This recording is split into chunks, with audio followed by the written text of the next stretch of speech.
1, 3, 1, 5, 4. Here we go. We're on. The podcast has started. Welcome in, everyone, to the On and Off Topic podcast. I am your unlicensed psychologist, Dr. Rode, here to identify what is wrong with the world. Please sign your entering paperwork with my lovely secretary, the Lucius Locked Hydra. Thanks for joining us, everyone. We've got quite a couple of different things that we're going to be covering today. Some racing news. We got some more sports news. I believe Brett's got the Chiefs. Oh yes, we got lots of news with the Chiefs and big developments in the movie world and the rest of the world. We got two trailers for two big movies that we're both excited to watch. Yes, which is rare because Austin's not usually excited for anything. I'm just not a movie person, personally, but I do. Or you're not a life person or a people person or an anything person. Moving on to football news, the Chiefs have traded for Justin Fields. Now, I know what your first thought is. What's going on, all right? Like, Justin Fields is one of the most failed quarterbacks of last year. The only reason he's probably not considered the worst QB of last year is because Geno Smith was arguably worse. Because he was on the Raiders, the worst team in the league. The Jets were the second worst team. So Justin Fields, he didn't have a great time there. He was benched for a veteran QB, Tyrod Taylor, and he had less passing yards than you or me during one game, Austin. He had -9 net passing yards during one of his international games, which means you had more passing yards than Justin Fields during that game. Isn't that something? How do you get negative? Bro, like running backward? Well, yeah, I mean, that happens too. Like, bro, your goal's over there. Don't run that way. No, one of his biggest strengths is actually being a mobile quarterback and being able to run around a lot. He's not as accomplished as a passer. Some people just say that he's a running back who throws things from time to time, sort of like Lamar Jackson. But Lamar actually is a very good passer when he does pass. He's just also like the best rushing QB in football history. So he's got a lot more going for him. Justin Fields, having him here, he just provides this backup presence, probably going to be the Chiefs' QB1 during all of training camp because of Mahomes still recovering from that ACL. He's not too expensive. The Jets are paying a lot of that contract, and all we had to give up was a 6th-round pick for him. It's not the end of the world. I don't love having Justin Fields on the team, but he has those qualities where, like, I think he could be a good backup. If he's not playing for, the Jets, which is historically one of, if not the worst sports organizations in all of, American sports. Bold statement. No, they're just bad. They are bad. Vinny Testaverde, the Jets quarterback, it was a Jets quarterback a long time ago. He still holds the all-time record for most losses for a QB, most regular season losses, which is funny because second place is Matthew Stafford with 118 losses. And Stafford's won a Super Bowl and MVP. The unfortunate thing is he played for the Lions for the majority of his career. So that's why he had a lot of those losses. But yeah, having Justin Fields here could do a lot of good things for the Chiefs. It's, first of all, if Mahomes isn't ready to play, you have a guy that can step in there and start week 1 if it's necessary. And even when Mahomes is back, which, he wants to be back week 1, but it might not be till week 3, week 6, something like that. Even if he's back, Justin Fields offers, I think, a bit more versatility because ever since Mahomes had that knee injury back in 2019, I think it was, there are certain plays that the Chiefs do not run, like quarterback sneaks, like on 3rd and short. They never put Mahomes in there for fear of injuring him again. That's why Kareem Hunt did a lot of those, what the QB sneak used to be, but the Chiefs modified it to allow Kareem to do it. And that was actually really effective, like we said last week, but it is different from having a quarterback run that sneak. So you have that, and Fields could do that. He could probably be there for a lot of special plays, trick plays, some kind of stuff.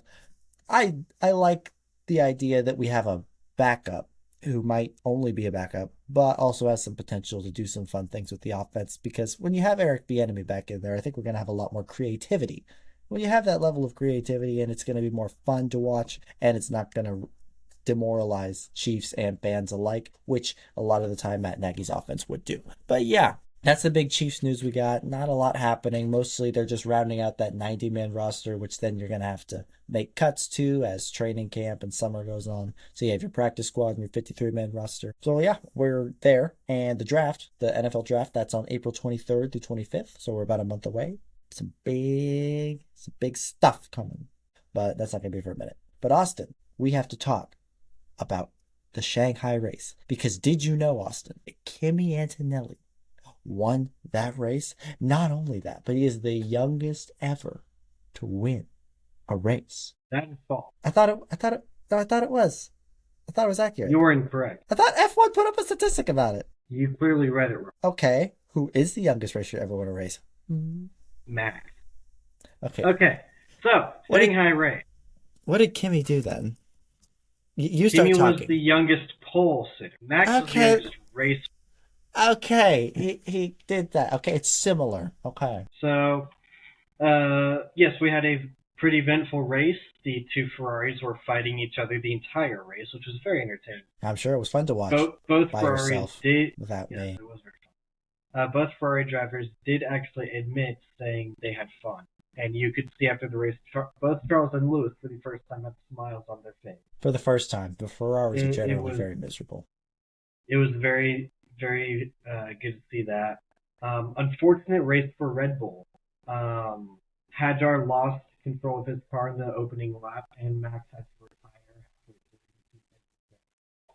retire. Something that was taught by fans. The Red Bull car is overweight. That is part of why they're not doing so well. They're overweight, just like the Williams. But Max is a better driver, so he's putting in a better performance than the two Williams drivers. But Max hasn't really gotten to do anything close to a good performance. I mean, he's just barely ahead of Carlos Sainz in the racing leadership board, right? I mean, this has just been a bad two first races for Red Bull. Also, due to strategy, it was extremely weird. We saw Colapinto and an Alpine in second place for a while. Very wild to see. Yeah, I'm sure everyone knows what you're talking about, but on the off chance they don't. Alpine last year was the worst car on the grid, and Colapinto is not the greatest out of the 5 rookies we got last year. Arguably the worst rookie out of the grid. Considering I didn't remember him, yes, he must have been. But he was also racing for Alpine, which is sort of like the New York Jets in that they are bad. Not historically bad, but... We had 4 drivers, DNS, meaning did not start. Both McLarens, so Oscar Piastri has raced the same amount of laps I have in the F1 season. Lando Norris did not start because both McLarens had energy issues on the energy side of the engine. Gabriel Bortoleto was very similar, and Alex Albon was, again, very similar to those two. All of them having engine issues related to the energy output. Clearly showing there is something wrong with this engine. Good. I told you that these new regulations were going to cause trouble. I mean, that's what we've been talking about. Yep. So also both our Saudi Arabian Grand Prix and our Bahrain Grand Prix were canceled due to the ongoing war in Iran at the moment. All right. So how many races? 2 races are getting canceled. Yeah. So that cuts us down to how many total? We just had our second. So we only have 20 races left. Only 20 races? Well, that's so sad. So we will be getting a spring break in the F1 world, giving a couple weeks for the teams to fix cars, update, upgrade, which is also why the FIA has put off the meeting on whether or not these cars need to be changed and regulations need to be changed. Seriously? They're putting it off until Japan. When's Japan? Because, in 2 weeks' time. Oh. Okay. So it gives the teams a couple extra weeks to work on the cars, and for the FIA to get better data than 2 races worth, they'll get 3. So you have a better look at, are these working? Is this actually it? With clearly, I mean, it's the beginning of a new regulation. There are going to be issues that are always historically high. But yeah, we'll take a look at that. George Russell got P2 after waiting patiently behind the Ferraris for a while, and unfortunately, due to that, he lost out on the win.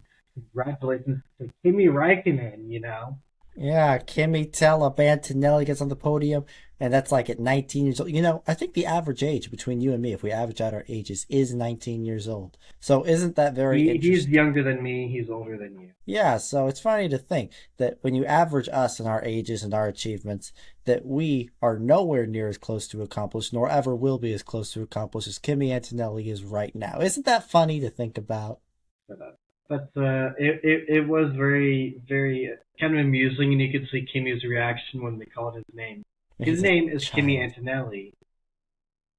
They when they had called the number one position, they called Kimi Räikkönen. Wrong Kimi, guys. He retired a couple of years ago. Yeah, his name isn't even similar. I mean, the first names are, but like the last They're name, also it's not the same nationality or the same team. yeah. So mistakes were made. Mistakes were made. But it was a very good race. Congratulations to Kimi. Yeah. Also, congratulations to Behrman. P5 is pretty good. Yeah, for a guy who was not super interesting last year, he certainly made a turnaround. I think he's come into his own, so to speak. But I think what is it? We have Japan. That's not this weekend, but next weekend, right? Yep. Next week, if anyone wants to watch an F1 driver race, it is going to be Max Verstappen with the Max Isn't team. that on Saturday? Yep, 29th. Oh, I And thought it was it the will be 21st. a 29th. Or 29th. 21st. Sorry, my bad. Saturday the 21st. Okay, Max Verstappen is racing the Nuremberg. The Nordschleife. Nordschleife. I was close. And also the regular race called the Nürburgring. Nürburgring. I am learning. I It's a This is lot. going to be a 4 hour long race. Next will be sharing the car with four other individuals. I can't remember their names, and I apologize. Seasoned drivers But in yeah, his own so this will team. be a very interesting race indeed. I will be watching as much as He started his own little club, Max Verstappen Racing, so he could enter a car. he's also got his own private sim racing team as well. Redline. Yeah, see, when you're the best racer of all the racers, and then you have some money, like these F1 drivers in general, they just get paid a lot of money, a Especially once lot, you get hit world champion status, you're expensive. which But is we'll say one thing interesting. I've noticed: Lando Norris is not really like treated at as or looked at like a champion or a threat. It is Well, very unfortunate. I think it's similar to Jalen Hurts in the NFL, where Lando had a lot of great tools around him with McLaren. He had a great second driver. He had a really great car. His Zach Brown, the Team principal and team team principal, owner. yeah, he wasn't the best, but he was competent enough to get them there. So he benefited from a lot of that. But this year, he doesn't really have as much of that. I mean, he still has Piastri, who's good at what he does, but Piastri hasn't even managed to make it on the track. His car keeps being horrible with him, and the McLaren leadership, they were all right before, and they're all right now. I mean, there's not much you can do when your cars aren't even starting. Maybe it's just the car, or maybe here's a thought: you should be able to elevate yourself and your team and the performance of the car instead of relying on them to elevate you. Jalen And Hurts, he's very good, but I we think he's also benefited from did the weapons around him a lot as well. we also did have three DNFs: Max Verstappen, Lawrence Stroll, and Fernando Alonso. Mm-hmm. Both the Fernando Alonso and Stroll both physically could not stay in the car. It was causing damage to their. Fernando Alonso had said he couldn't feel his hands or his feet anymore. Yeah, I think to do that. You know what doesn't do that? The WWE. You can't feel anything after you're done with that because of how beat up you are. And my guy, the legend, the ruler of NXT, Oba Femi, Oba. It's official. He's going to WrestleMania, y'all. Mark your calendars for April, what is it, 17th and 18th or 27th, 28th? I don't know. It might be 14, 15. But sometime in April, Oba Femi's going to take on Brock Lesnar. And it's going to be a great big fight. Oba is dangerous. No one can stop him. He's gonna. Still no one better than John Cena. I don't even like John Cena that much. I like Seth Rollins and Oba and Danhausen. Oh, Danhausen, How do you not like John Cena? because it's just more outside of WWE, John Cena is so good. From He was such a what? He was such a good wrestler in the WWE. I'm not saying he He was not. was I'm not. he was a world champion. Bro was the best.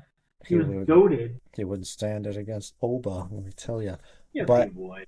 okay, look, I'm not saying he was bad in the WWE. I'm just saying like my experience with him largely comes from his film career, where he's either good or not good. Really not good with the stuff he does. And his face. I don't love his face. And then okay, he just has a very weird face. Okay. You have a weird face. Shut Of up. course, John Cena is God. He's goated. I And thought he's a Chef retired U.S. was, Marine. which is weird because he had some weird comments about Taiwan. But okay, moving on. I didn't think you even cared about WWE that much. I care about John Cena. You are so weird. I mean, and we'll talk about this later. Anyway, WrestleMania. Make sure to tune in and watch the WWE, especially WWE Raw Monday nights and SmackDown on Friday nights. It's a great time. You can see Oba just tear people apart. It's lovely. But anyway, we have some other things to talk about because on Wednesday and on Tuesday, there were big trailer releases. So last week, there was some news. Hey, the Spider-Man Brand New Day trailer is probably going to come out. Then they were like, it's official. It's coming out on March 18th. That's when it's coming, y'all. Tune in. And then, you know what happens to happen on March 17th? The Dune Part 3 trailer, it magically gets released on March 17th, the day before Brand New Day. Coincidence? I think not. I think someone said, let's have a little fun with Marvel here. Let's release our trailer right before theirs, because we already know that they're releasing theirs on the 18th. So we'll release ours on the 17th. Do you think that there was some not coercion, but organized conspiracy against Spider-Man Brand New Day by releasing Dune Part 3 trailer first? That's the best you got? Yeah, I mean, I don't really spend too much time in the world of movies, and I don't think it's easily. Okay, did you watch the first two Dunes? Not How could you not watch the first two Dunes? They're great. It's like, do it. okay, but they're great because they're not like most movies these days. Because most movies, they have certain rules. And the worst example of this is actually Wednesday season 2, which isn't a movie, it's a TV show, but still, I'll use it for the point here. You know, it's very basic. It's very simple. I mean, it's trying to present itself as something clever, but in the end, it's not. And you know, a lot of the times you'll regurgitate a lot of the plot, say it again and again, try to keep the audience interested because a lot of the times they're on their phones.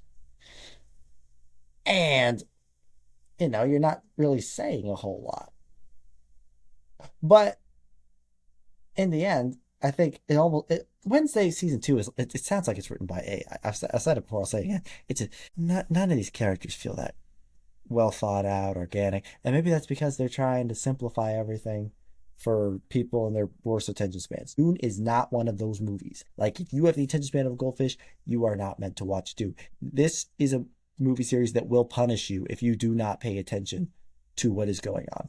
It's amazing. Just the cinematography alone is enough to watch the movie. It's like everything that Star Wars was capable of, except darker, more visually spectacular, more serious in its tone. It's just as amazing of a world building in general. It's all great.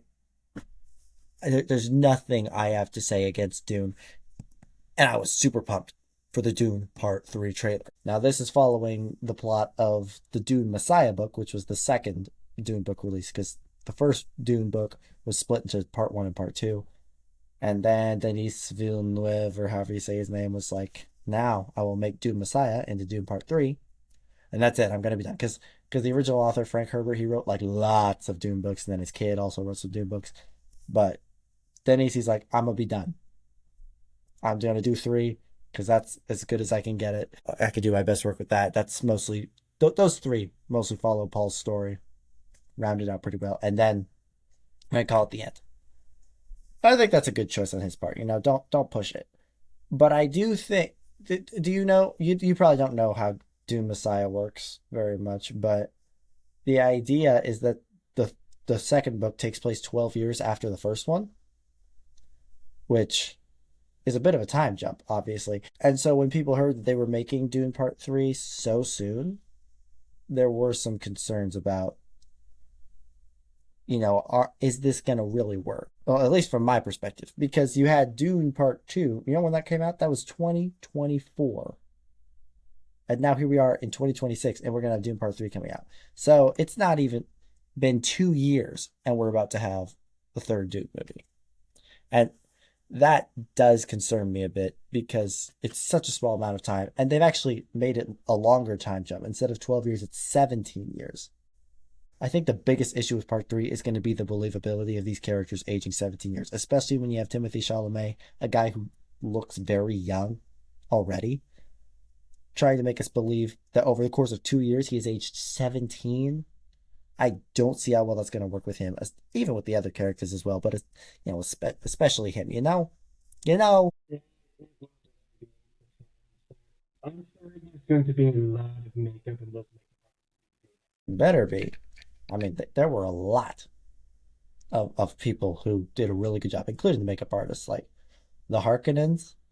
Like, give those makeup people a raise for how good they were. But aside from that one problem I have, like, if this movie was being made exactly the same as it was, but 10 years from now, I think I would say that this has the potential to be the greatest trilogy of all time. And my only concern is if the aging is going to be believable.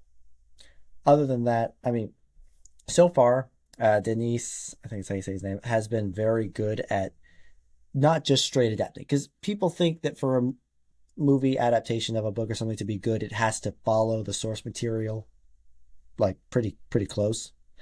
But I think it actually doesn't have to go that way. Like, for example, Jurassic Park is obviously like one of the best adaptations of a book ever. And one of the biggest films that was ever made. It's not a very straight adaptation of the book. There were a lot of different choices made, but they still stay true to the themes of the book. So I think what's more important when adapting a book is to stay true to the book's themes, not necessarily the story itself. I think that's why Wicked for Good didn't work as well, because even though it followed the themes, it also followed the original story too well. And I think there's a way to fix that, which we'll delve into later. You have an opposite, though, with the Halo Paramount TV show. It's an adaptation from the video game. Mm-hmm. And they had kept the same themes, but they strayed so from the source material, they had to cancel because of how terribly they failed. Oh, I don't think no one liked it. Yeah, I don't think you should stray too far. Like, I, for one, think that you have to stay pretty close. But I think that there's room for some creative liberties. Like I said, with Spielberg and Jurassic Park, where you had some characters that started a little differently or ended a little differently or were characterized differently, like John Hammond. John Hammond in the book was actually not a really nice or fun guy. He was just pretty messed up. There are also a couple of death scenes that were too graphic text to put on the screen, so they had to change them up. Yeah, and a lot of times the book is just too much to adapt into a movie, so you have to make cuts anyway. It definitely had to do that. Mm-hmm. I mean, the first one that came out in the 1980s, I think it was. The first Jurassic Park? That was like 93. No, Stephen King. Oh, Stephen King's It movie. that was what, Tim Curry as Pennywise? Yeah, the miniseries. That one kept a couple things too close to the source material. And also too far equally. I don't think I want to. No. But if you know, you know. Yeah, so you could know, and I will not. I'll tell you after. No, I'm good. I'm just fine. But yeah, so basically, Dune Part 3.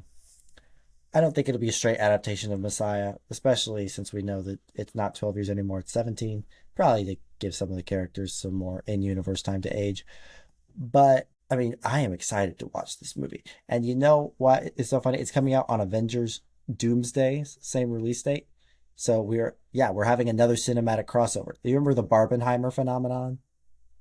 Where both Barbie and Oppenheimer came out on the same day. Oh, yeah. 2023. And so suddenly they got advertised together. And I was like, this can't happen. I mean, these are two very different movies. I mean, like this isn't gonna work, but it actually helped both movies, and both movies were extremely successful. Oppenheimer was one of the highest grossing R-rated movies ever. Christopher Nolan's best movie of his career, financially, critically, everything was a huge success. And Barbie And also, those was actors made put on money. a incredible. Yeah, like everything about Oppenheimer was already great. But I think that Barbenheimer phenomenon really helped both movies to get to the level of audience reach and critical financial success that it did end up reaching.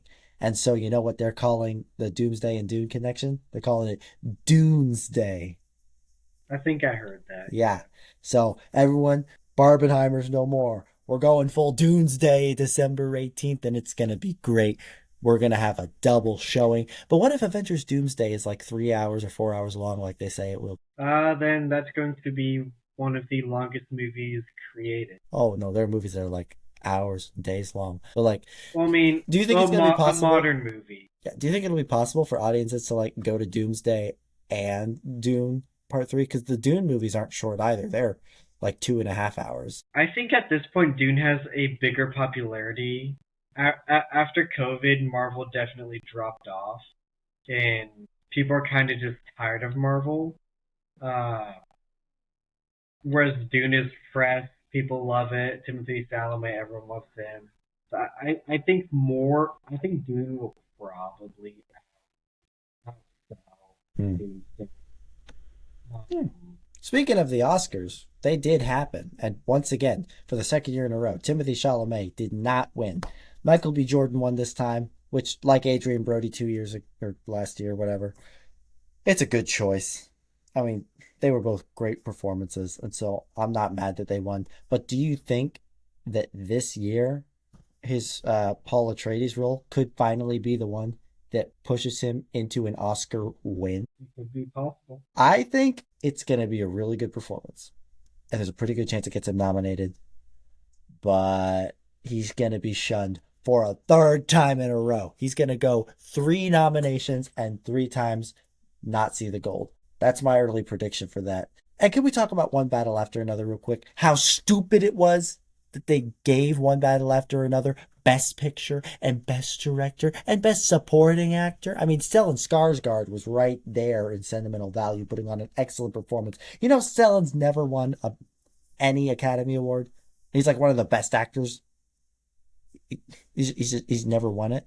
You know how dumb that is? Yeah, he was the guy who was Luthen Rail in Andor, and he was the really Didn't watch Andor. big Harkonnen in Dune, but you didn't watch Dune. Didn't He watch he was Dune. Eric Selvig in Thor. Oh, him, yeah. Yeah, no, he's great with the big budget, and he's good with the small timey flicks, sort of like Mads Mikkelsen, but I think Stellan's a little better in the Did projects that he's in because Mads Mikkelsen is an excellent actor. Like his Hannibal Lecter is on point.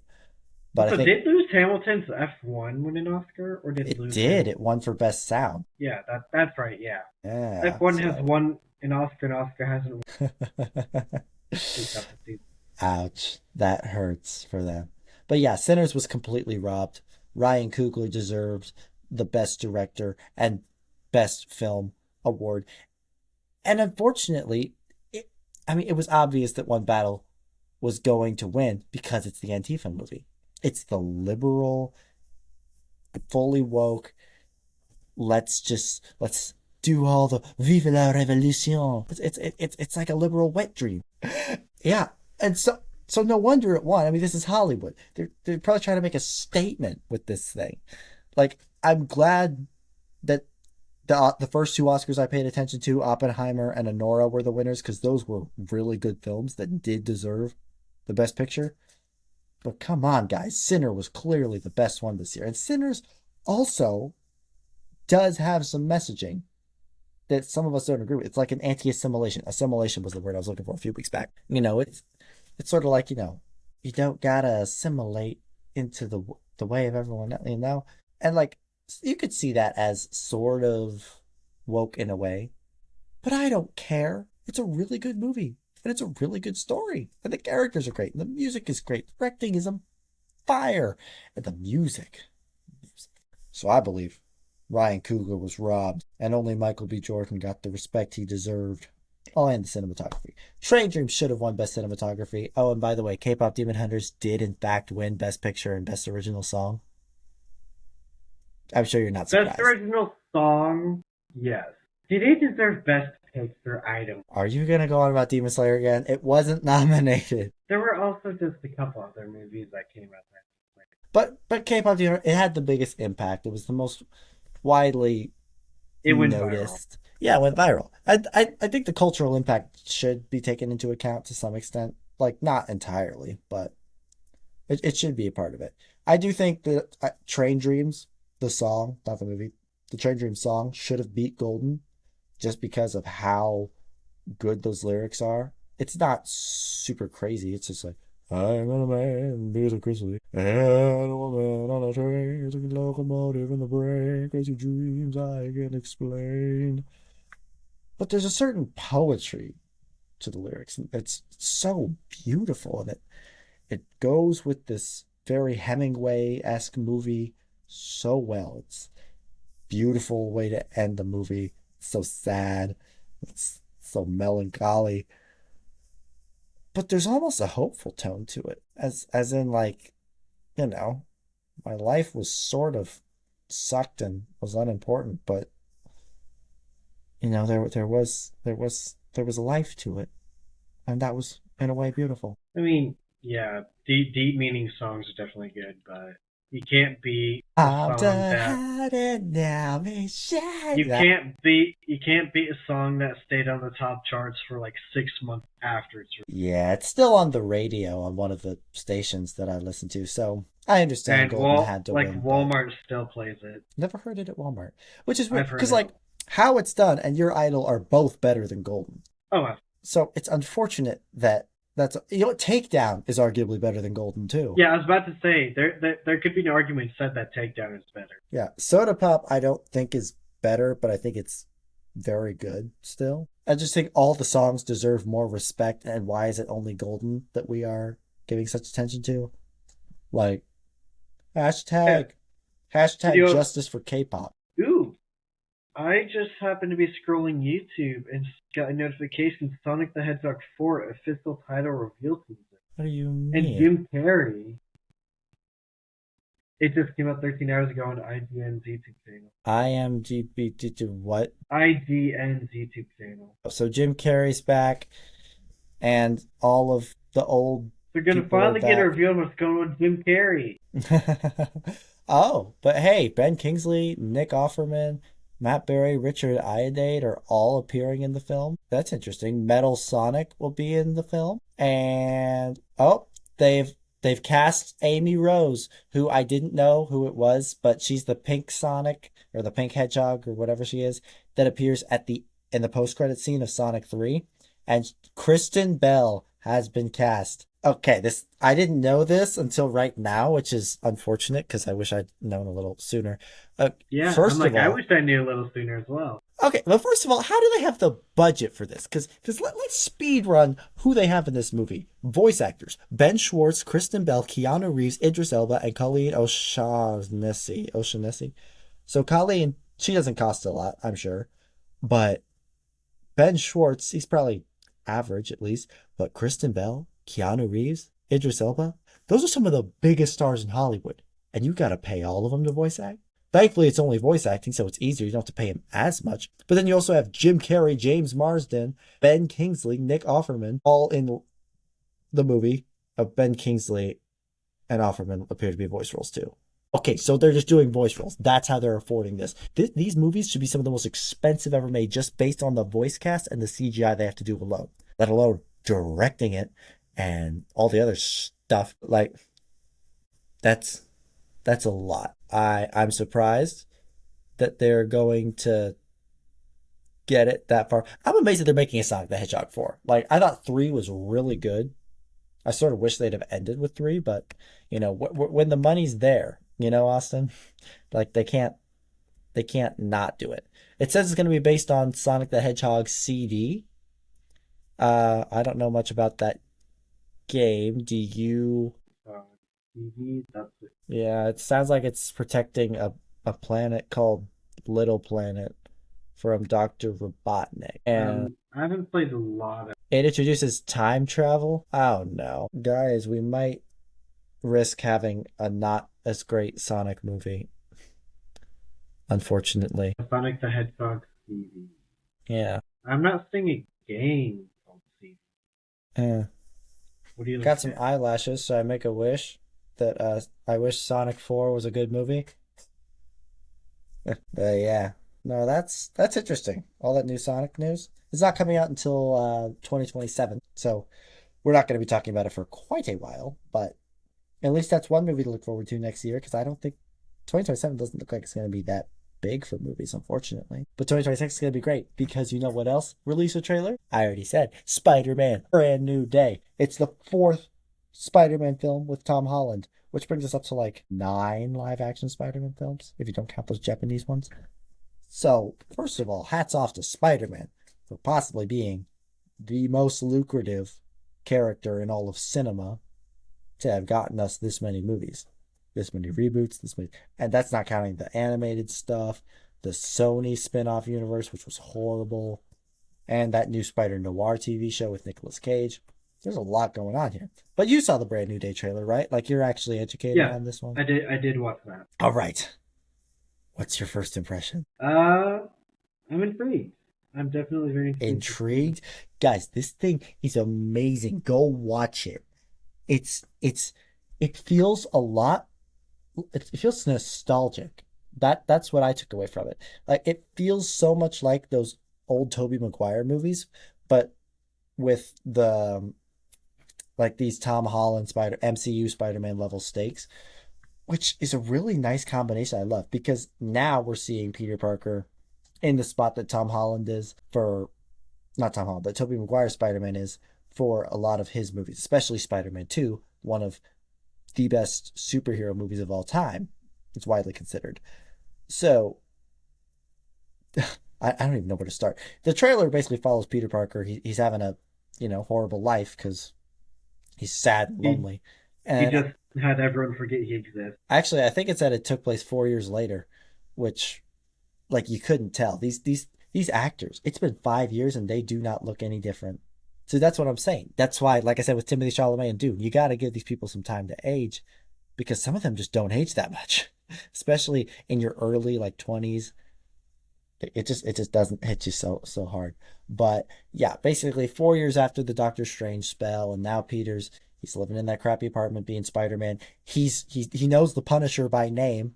I think that's pretty cool. Now he did censor him. He was because Prince was gonna be like mother, and then he did and then he just like didn't get to say the word because it's We're only PG. allowed one F bomb in a PG-13 Yeah, it's a movie. PG-13 movie, so they don't get to do a whole lot there. But I think having the Punisher's going to be. I don't think the Punisher's going to be in all the movie. I think he's going to be very limited in his capacity there. He might only be in like an opening scene, like a crime fight, just for some banter and the appearance. Because this movie looks like it's going to be very crowded. You have the Punisher and Bruce Banner Scorpion.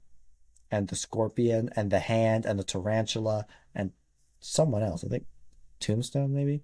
But your cast is already very big, and that's one of the concerns because we were promised a street level Spider-Man, something that Oh, was going to be a lot more down to it earth. looks like it's going to be street level. It's just going to have a lot of stuff. Yeah, and that's the balance that they're going to have to find a way to strike. Like we're not going into outer space. It's not going to be a planetary level threat and whatever.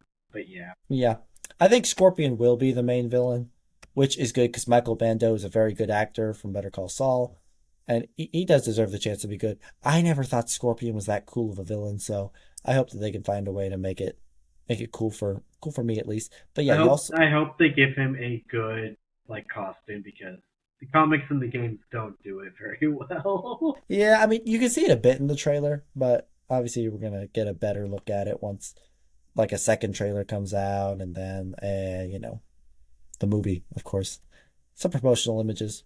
Like they're clearly not afraid of saying, "Hey, this is our villain," so they're gonna promote him in his it costume. it also looks like Peter's gonna be getting a web block, and then all of a sudden he's like can start shooting from his actual wrist. Yeah, see that's the most important part about this trailer. Mutation. to talk about mutations being a thing that happens. And like one of the things being he gets the organic webs like Tobey Maguire's Spider-Man, which is a thrilling, exciting thing. And that's why he goes to Bruce Banner to talk to him about that. Bruce Banner is no longer fused with the Hulk, which we don't know why that is. So probably going to need some explanation there in the movie. But there's another character we haven't talked about who is in the movie, a certain actor who is there, whose role has not been explicitly revealed, though there are some very strong rumors. Like someone said this is a definitive plot leak. Spoiler alert, if you don't want to know, then like skip ahead a little bit. But also, do you want to know? Okay, Sadie Sink. Do you know what she's from? That horrible Stranger Things season 5. And she said, screw that. I ain't staying on Stranger Things forever. I ain't going to tank my career with them. I'm going to get me a real role in Spider-Man Brand New Day. And do you know what? And the rumors that they're saying that she's Jean Grey. That she's Jean Grey. Okay, and you didn't see her in the trailer? Unless she was like, her back was turned, maybe. But Jean Grey, a mutant, and Spider-Man's DNA is mutating. And then there's also a character that there's this black guy who I didn't know who it was when I was watching it. He's played by Tramal Tillman. And I'm hearing that he might be playing a certain anti-mutant activist from the comics, I guess. And so I'm thinking Marvel's trying to set themselves up not just for Secret Wars, but for phases 7, 8, and 9. They're preparing for the mutant saga, and Spider-Man Brand New Day is the launching point, which means this technically is not going to be a street level thing. This, as low key as they want us to think it is, this is setting up not just Secret Wars. This is setting up the next decade of Marvel, and that is a very exciting notion. And also, it could go wrong in so many ways. I you see the possibilities here for disaster, but also like the possibilities for this to be amazing, right? I think this could be a very good. I think it's done well. Hmm.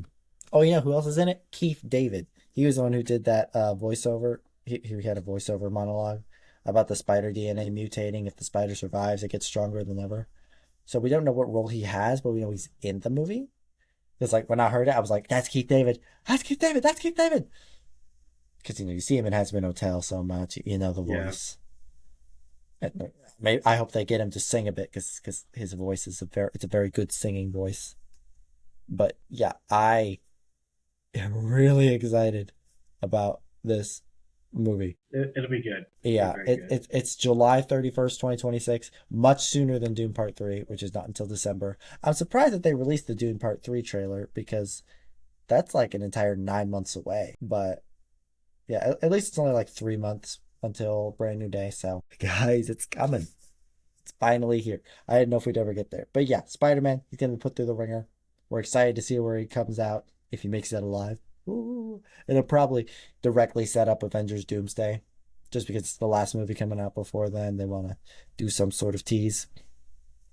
That's what I see. Austin, do you have any other thoughts on Spider-Man Brand New Day? I'm almost wondering if in a post-credit scene we might get a Venom team. I don't think so. And I only don't think so because I think between Doomsday and Secret Wars, they're going to try to reset the entire Marvel universe. Again? What do you mean again? They've never reset it. I mean, prior to the MCU, they have tried doing some Iron Man stuff, some Thor things, some Hulk, some Captain America. No, but what I mean, like, it's like an in-universe, like, here's an explanation. These new movies are similar to the old ones. I think it just sort of pick and choose the elements they like, carry them over to this new universe, and then get rid of all the stuff they didn't like, which is most of phases 4 through 5. And I phase thought we were 6, doing like a full. I thought we were doing like a full reboot, like not DC done. not like DC. Okay. DC just James Gunn might not even get to finish it. Supergirl might be the last DC movie we get from James Gunn, just based on how Warner Bros. Is getting bought out by Paramount. I think Supergirl could be good.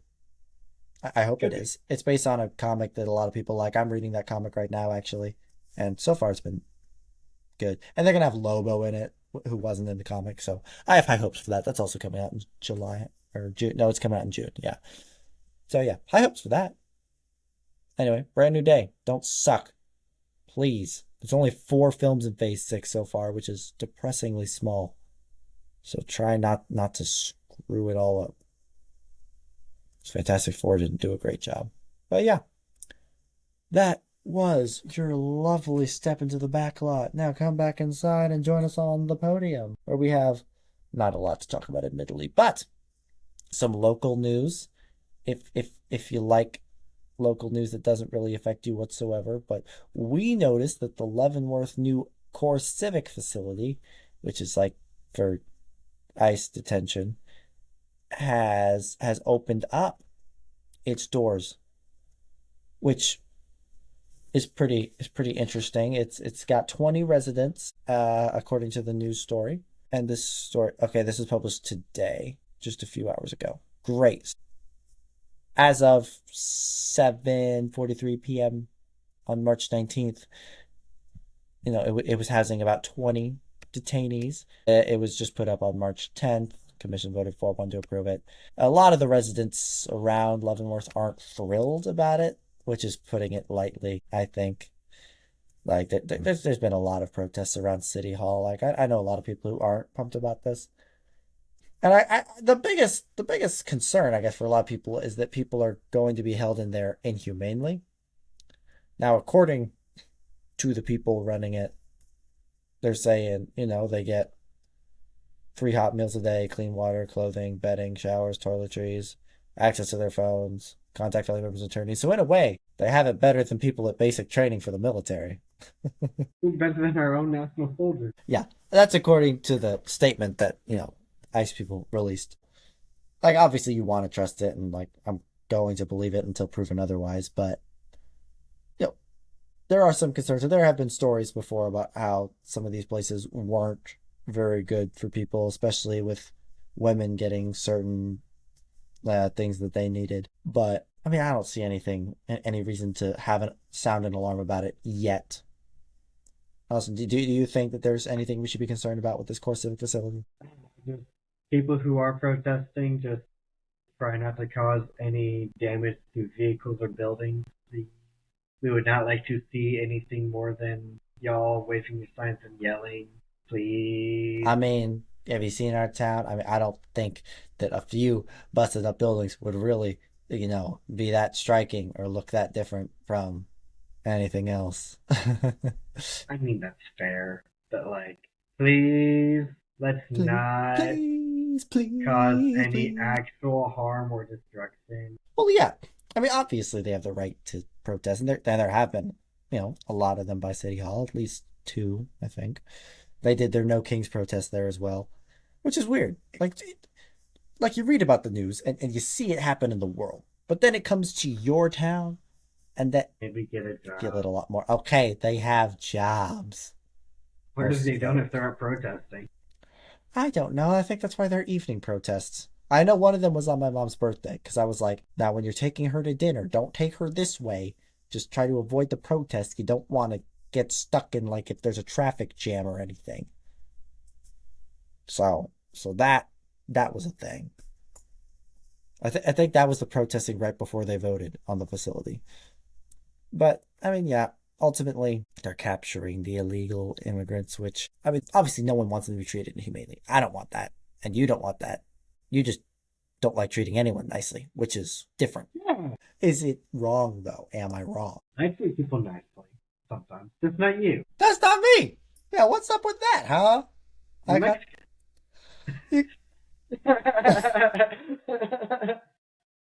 See, now they're gonna... If I don't give you crap, I don't like you. So, by acting like he doesn't like you, it either means he doesn't like you, or it means he doesn't like you, because that would be...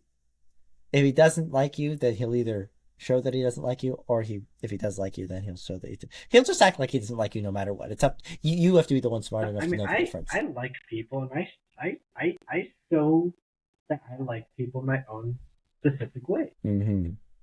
He did buy me a shirt. That Red Bull shirt that I have. He did buy it for me because he cares. $50. You better like. The shirt I bought you for your birthday is only $25. but it's cool. You'll like it, trust me. Better boy. Not with that attitude. I'm never gonna get it. But yeah, anyway. Hey, fine. I won't give you your present. You didn't get me a present. You don't know that. You didn't get me I a actually birthday got you present. Christmas.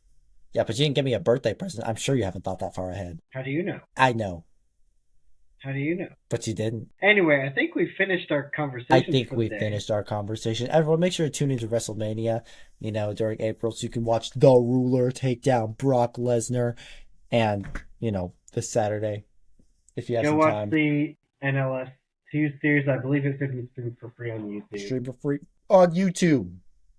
On what channel? I think just look up NL. Look up NLS race, Max Verstappen racing something. Do you have it? NLS racing. The official Nürburgring Okay. YouTube channel. Yeah. Nürburgring Live Seconds News YouTube channel. Okay. Yeah, so everyone go look at that. Go watch the race on the 21st. It's good for you. And with that, we'll call it a night. Bada bing, bada boom. We're under an hour, so we are cool. Thank you all for watching. Please do like and subscribe if you are on YouTube. And also please like and follow, comment, whatever you need to do on Spotify and YouTube. We really appreciate you guys watching. It really helps us out a lot. We'll see you guys next week. Yep, adios. And go watch those trailers.